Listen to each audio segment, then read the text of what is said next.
This is a Commodore News Update.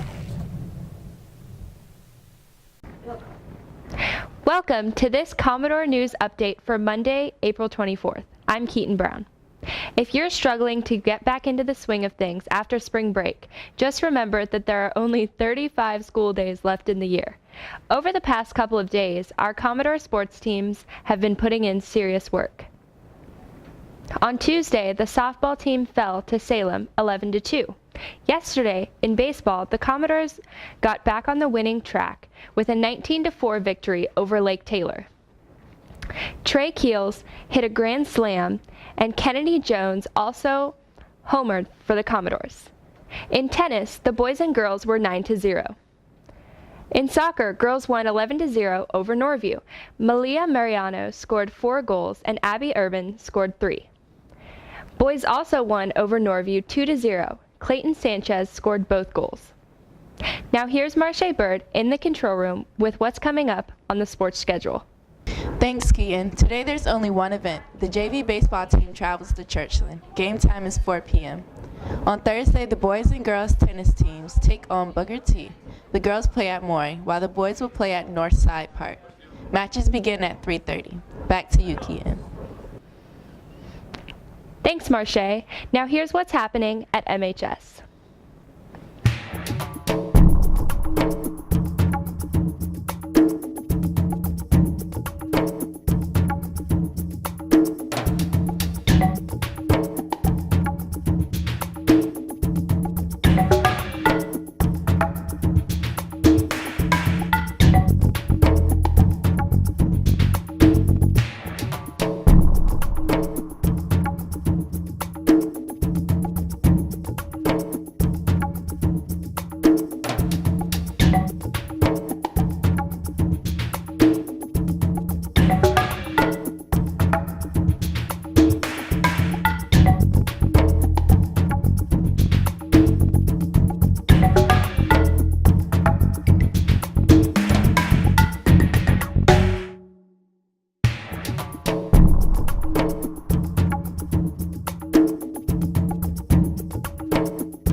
Yesterday, the first chick for the Garden Club's new chicken coop was born.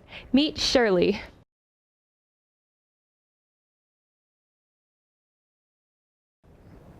That's all for today's Commodore News Update. I'm Keaton Brown, and I will see you on Friday. This has been a Commodore News Update.